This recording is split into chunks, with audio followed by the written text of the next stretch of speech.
advice when visiting America. Since I'm going to be visiting America myself at some point, really excited to see what we got with this video and see what kind of advice people should know. Before we do, I appreciate if you guys can hit that subscribe button. Let's just straight into this and check this out. Hello, I'm Lawrence and I'm on a quest to uncover all of the memos that Britain and America lost in the pond. And one of those memos pertains to travel. Oh. Specifically, travel between the two countries. And today, in what is the start of a two-part series, I will be giving my British subscribers some advice on what to know before travelling to the United States. Right. And I know what you're thinking. Ooh, Lawrence, I thought you didn't like giving unsolicited advice. And I don't. My team are making me do this because I'm a British and American citizen and therefore some sort of expert. You know what, it makes sense. I have visited both countries on 4 billion different occasions, I suppose I might as well tell you what I've learned. Right. If you're watching this video and think... Listen, he's been living in America now for like 15 years, around there, right? So, bro, he is the perfect guy for advice for people, especially from his home place, the UK, right? Give some advice to us on America, bro. Thinking, who the heck is this guy? That probably means you're not subscribed to this channel. So his link will be in the description. Do that now. That's 3 words. Nice. In the meantime, here are 7 things that British people ought to know before visiting the United States. What we got? Airport security. One thing that I'll never get used to is being touched up and down by people in rubber gloves. And this is especially true in airports. And that, unfortunately, was the best way we could think of to segue into airport security. And don't get me wrong, nobody in either country likes the drudgery of having to haul your suitcase onto a conveyor belt only for a stranger to open it up and reveal to the world your collection of tubes. Yo, I'm guessing that since he's talking about airport security, bro, that it's just like way strict in America, right? A conveyor belt only for a stranger to open it up and reveal to the world your collection of tubes. Dear God. I'm talking about my camera equipment, you dirty little... But pound for pound, I'd say that this process is a little less stressful in Britain. You see, it's often noted that American airport security is little more than theatre. And I don't mean that all of the agents start singing Jesus Christ Superstar. I mean that it's all for show. Take off your shoes. Why? Are you inviting me into your house? Make sure all of your electronics are in a separate tray. People think it's easy being a YouTube sensation. And then when you're done with all of that, make sure you pull your trousers back up after they fell down because you removed your belt. To be fair, that happened to me in British. Yeah, I was thinking something else was happening, bro, with the rubber gloves. I ain't gonna lie, man. Airports too. And then there's American fell down because you removed your belt. To be fair, that happened to me in British airports too. Nice. And then there's American immigration officers who sternly ask you questions like, what is the nature of this visit? What's your mother's maiden name? What's in the box? That was Brad Pitt in 7. Wait. They might actually pull you up on that and start asking you random questions.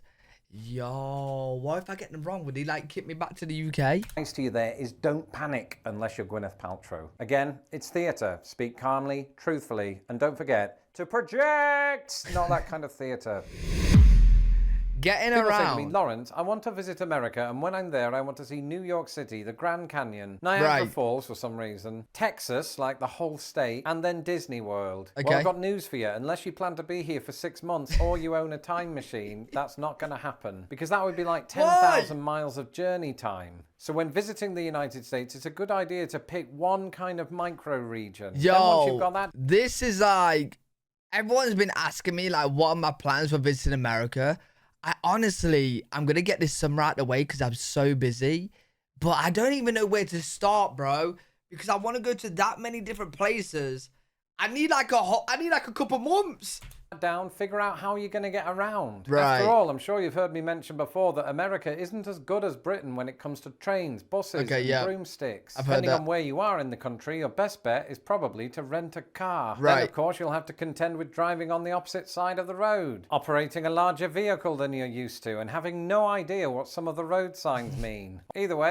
Hey, listen, I don't know what half of the road signs mean in the UK. I ain't gonna lie, bro. I swear, they just spawned out of nowhere. Like, I did my driving test, boom, I'm driving, and then all of a sudden, there's like new road signs. It's either there's new road signs, or I didn't learn them, bro, and so I'll pass. Hey, it's important to figure out all of this before visiting the United States, so that you don't end up stranded on the interstate thumbing down vehicles like it's the 70s. I mean, that's how I met Chainsaw Jim, and I no longer have a shed. Plugs. In this 21st century world, there's a good chance that when you visit America, you'll Different be bringing plugs. with you a little something called electronics. Right. This might be a laptop computer, a mobile phone, or other things that vibrate. Either way, at some point, there's a good chance that you're going to need to insert it into a plug socket. Yo! And here's the thing, on either side of the pond, plug sockets look different. How do I know this? Because I did a video all about it, and I've lived in both countries. Basically, American plug sockets are completely and utterly a little bit smaller than British ones. Yo, if you go traveling anywhere, like even in Europe, bro, from the UK to like Spain or Greece or whatever, like places in Europe, you're gonna have to do some research to see what plugs they're using or get like a universal adapter or something. So, something crazy like this, right? Because, yeah, bro, they all have different plugs, man. You gotta be prepared.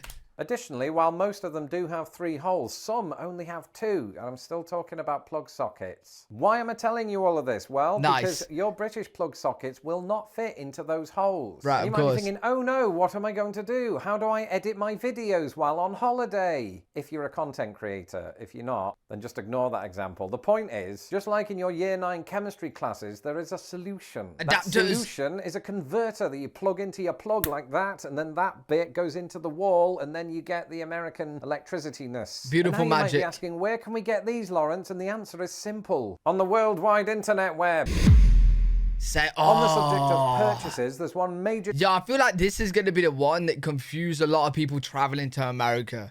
Like, you're going around the shops. Like, let's say you didn't know too much about it. You're going around the shops, you're picking up things, you're calculating the price in your head, you go to the till and boom, different price. The difference between shopping in the UK and shopping in the United States. Right. In the UK, you'll be used to walking through the shopping aisles and thinking, look at the price of that meat. It includes value-added tax. Isn't that amazing? Yo, his theme with today's video, bro, he's talking about plugs, vibrators, holes. The way bro, am I tripping or the way he like emphasize meat, bro? Bro, maybe it's just my dirty ass mind.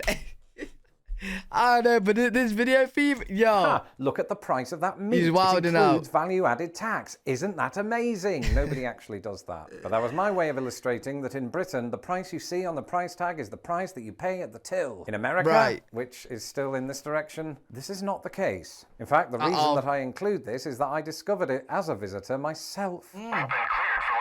During a visit to Portland, not the weird one, but the one in Maine, I bought a Beatles album because it's just something I do on every continent. Right. And I was fairly happy to find that, oh, look at this. It's under $10. That is a bargain. So I take it up to the till, pull out a big $10 bill, not that big, all the cash is the same size, and say, here you go, have a bit of that, until she rings it up. And it says $11.57. All right, I'll pull out some coins. I mean, it's not that big of a deal, but it is a bit of a surprise when you... Yeah, to be fair, it's not a crazy deal. Like, it's not going to ruin your trip. But it is going to, like, knock you off guard, you know what I mean? Because, like, there's been many situations where, like, especially when I was younger, my parents would give me £5 and I'll go to the shop and I'll total up £5 things, right?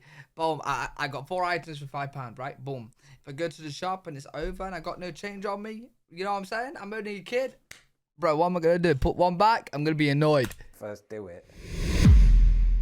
See One thing other that stands places. out to me about people that visit the United States is that we do tend to visit the tourist hotspots. Right. And this makes sense because they're tourist hotspots. Yeah. They have the things you need like entertainment, shops. But we often forget that there are some lesser visited places that are also worthy of your time. Oh, like, loads. for example, Mackinac Island, which is not pronounced Mackinac Island. Or, instead of Orlando, Florida, check out St. Augustine, Florida. Said to be the oldest city in the United States. Oh, home wow. to old Spanish architecture. Whatever it is, if you want to see America, don't be afraid to be a contrarian. It's okay to tell your friends back home, no, I didn't go to Las Vegas. We spent a week in Asheville, North Carolina. Yo, that's why I think it'll be really fun to do like an RV trip, bro, around America. Or not around America, but like through America, right? I feel like you'll get to really experience the good RV movie American life. Which is probably where the conversation will end, but you'll have had good memories. Most people are probably Yeah, aware we that the gotta know United this. States has a tipping culture, much to the annoyance of cows. But that tipping culture also extends to restaurants and bars. Right. And British people for whom tipping isn't a requirement back home are It's often not. confused about how much they should tip. Well, in a sit-down... Yeah, I swear I hear different numbers, bro. Like, I heard 10 to 20%. Now I'm hearing 15 to 25%. Bro, have they upped the percentage? Are they charging more? On restaurant where servers come to your table, it is recommended that you tip between 15 and 20% Right, of the 15, bill. 20. So if the bill reads $75, then you add on $11.25 to $15. $11.25 to $15. And Lawrence, would you do this at Burger King? And the answer is no, because I Right. don't go in Burger King. But if I did, the answer would still be no, because fast food restaurants don't expect you to. I Okay. hope. Otherwise, I've been a complete for the last 16 years. And for a beer at a bar, it's a good rule of thumb to tip between $1 and $2. Yo, my idea, bro, of tipping from these videos I learned, correct me if I'm wrong, but anything where I get like a service, so like somebody physically comes and helps me out, do you know what I mean? Like, or waiting on me, servicing me, right? That's where I'm gonna tip. Fast food, they're not really like, they're just providing the food and you're grabbing and going, right? Just don't get so drunk that you forget this step, like I did 12 years ago at the Doubletree in Westminster, Colorado. Is it awkward? Wait. What would happen if I actually forget to tip? Would it like start beating me up?